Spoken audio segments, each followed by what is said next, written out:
नमस्कार, जय जगन्नाथ। आज मो श्रीमद् भागवत गीतार 6तम अध्याय ध्यान जोग विषय रे कहबी। ताले एही अध्याय रे भगवान कौन कहउचंती चलंतु जानिबा। भगवान कहती जो व्यक्ति कर्मर फल को इच्छा न करी निज कर्तव्य पालन करिथाए से ही प्रकृत सन्यासी अटे। सीए नुहे जे घर द्वार संसार छाड़िकी कुहे दुनियार काम मो पाई नुहे।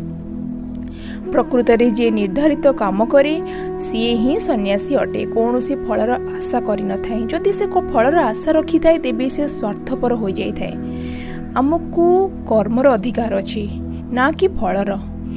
एही भली सन्यासियों को योगी मध्य कुहा जाए। ताले कृष्ण चतुर्थ श्लोक रे एही अध्यायर चतुर्थ श्लोक रे कहउचंती यदा हि नेन्द्रियार्थेषु न कर्मस्व नुसज्जते सर्वसंकल्प सन्यासी योगारूढ़स्तद्योच्यते। ताले यार माने होची कृष्ण कहती जो समय रे योगी बा सन्यासी इंद्रियर भोगरे मन न लगाई कर्मरे आसक्ति रखी न थाए सही समय रे सब कर्म को त्याग करि थाए तेबे प्रकृत योगी अवस्था को प्रवेश करि थाए। प्रथमे आसे चिंताधारा। कौन सी चिंतार से जमी भटकी न जाए। आम प्रत्येक कथा आमको जब किए कौन सी कथा कहना आम ओभर थिंकिंग करूँ जानी आप समस्त जानी अधिक चिंता करूँ से चिंतार आम निजे ही भटकी जाओ कि जदि चाहब आमको हसैपाई तो सी ही आमको हसै पार सी ही आमको कंदे पार माने आम निज कंट्रोल आम न थाऊ। से भगवान कहते जो कौन सी चिंता कौन सी कथा प्रभाव में जमी तुम भटकी न जाओ। कृष्ण अर्जुन को एहीपरि संपूर्ण सन्यासी हवा योग्य अवस्थार ज्ञान को प्रकट कराउचंती आ कहबाकू लागंती आम दुनिया रे शत्रु वा मित्र आमे निजे ही हेई थाउ ना आम बंधु ना आम संपर्क एमाने केही भी होई नथांती। शत्रु किंबा मित्र आमे आम निज को ही करि थाउ। जदि आम इंद्रिय को आमे बसीभूत करि देलु संयमता रक्षा करि देलु ताले आमे आम निजर मित्र हेई जाओ। आ जदि आमे एहा करि न पारु इंद्रिय आमको ता हिसाब रे कराई थाए ताले आमे आम निजर शत्रु हे जाओ। आपण टिके विचार करी देखंतु मु सत्य कहूँ कि मिछ कहूँ। से कह जाए ध्यान जोगरे भगवान जणिया चाहूँगी तुम मन को एते स्थिर कर और ज्ञान मार्ग को एते आग को बढ़ जे कहारी कथार जमी भटकी न जाओ। ताले भगवान कहया चाहूँगी आमे आम निज को स्थिरता प्रदान करिकी कहा कथार जेपरी भटकी न जाइकी ध्यान द्वारा ऊपर को जाइकी ज्ञान मार्ग को प्राप्त करि परिबा। आमे आम निजर कर्म बंधन छाड़िकी रहिबा आवश्यक। कारण मृत्यु को भी आमे एकेला प्राप्त करिबा और जन्म को भी। यदि जन्म मृत्यु आमे एकेला प्राप्त करिबा ताहले आमे काहाठू आशा काहे रखिबा। भगवान एही परि ध्यान जोगर कहउचंती जे आमे ध्यान बल रे निजको बहुत सुदृढ़ करि परिबा निजको शक्तिशाली करि परिबा जेपरि कि आमे सब परिस्थितिर सब सामना आमे करि परिबा। आउ भगवान 9तम श्लोक रे कहिचंती एही योगीर परिभाषा को नहीं भगवान कहउचंती जे सुहृदत माने मनरु समस्त को माने हृदय समस्त को से भल ही चाहे निज शत्रु मानक भी बहुत भल चाहे कहा सह खराब संपर्क न रखी थाए सी मध्य प्रकृत योगी अटे। भल खराब लोकों भितरे भेदभाव करबा हमर एक प्रकृति होई गेलानी। समस्त को जज करबा आमे माने सक्षम कि नाई। योगी केबे हेले कहा सह भेदभाव रखि न थाए समस्त को समान दृष्टि रे रखि थाए। भगवान एठी कहंती प्रत्येक व्यक्ति मन आउ इंद्रिय सहित शरीर को निज अधीन रे रखी काहाटू किछि आशा न रखी स्थिर मन रे एकाग्र चित्त रे गोटे स्थान रे बसी निरंतर जोगर प्रयास माने जोगर चेष्टा करबा आवश्यक। आ सही जोग समय भगवान को स्मरण करी ता आत्मा को परमात्मा को सहित स्थिरता पूर्ण भाव में रहिबा आवश्यक।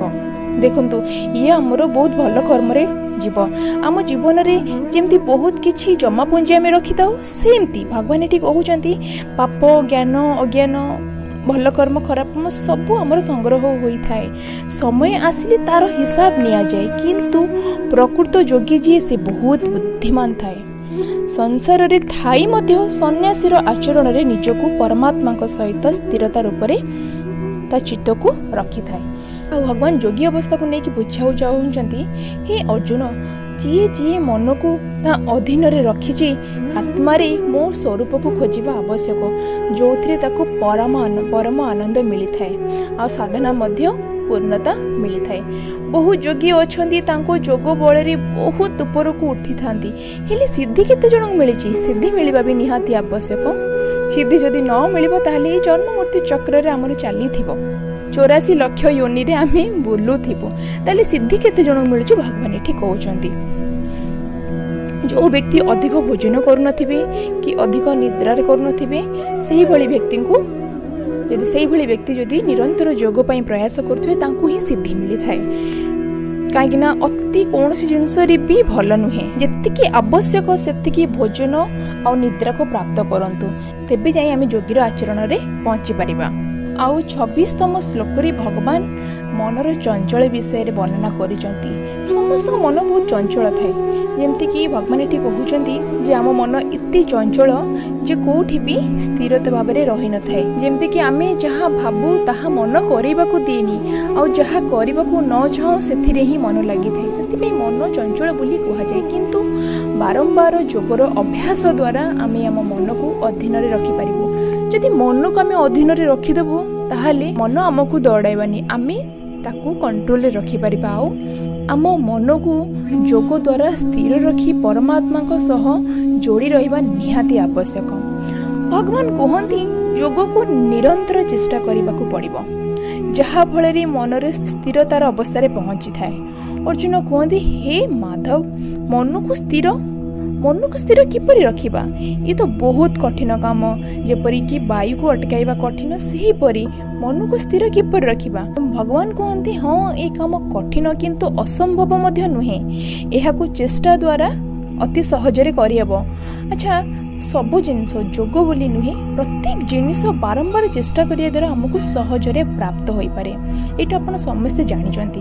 पुणी अर्जुन कहती हे माधव, जी जोग तो करे हेले मन आउ इंद्रिय को संयमता रक्षा न करि पारे, से व्यक्ति को कौन सिद्धि मिलिबो? माने अर्जुनकर कहवा माने होची जो व्यक्ति निरंतर योगर चेष्टा कराया परे मध्य जदि इंद्रिय को संयमता रक्षा करि पारलानी, मन स्थिरता रक्षा करि पारलानी, ताले से भले व्यक्ति को मृत्यु पर कौन प्राप्त हबो? अर्जुन को मन रे एही परि संशय आसुचे।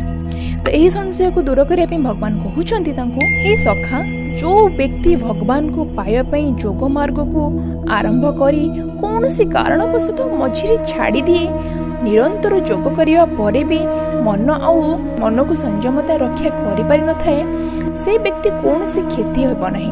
कारण प्रत्येक कर्मर फल मध्य अच्छी, जदि से कर्म करने को यही मार्ग को चयन करिछि, एहार परिणाम खराब हेब नहीं। काहेकि ना भगवान को पाइबा पई चेष्टा जो करिछि, सेही भली व्यक्ति मृत्यु पर स्वर्ग को प्राप्त करी पाप पुण्यर फल भोगी सारिया परे उच्च कूल परिवार रे जन्म नहीं थाए। आउ पछ जन्मर जोग को ता बुद्धि रे निहित थाए। सेथिपई सेही जोग को सी जदि पर जन्म रे आहुतिर चेष्टा करिवो ताहाले ताको सिद्धि मिली पारे आ भगवानकर साक्षात्कार मध्य होई पारे, आ ता लक्ष्य रे सी पहुंची थाए।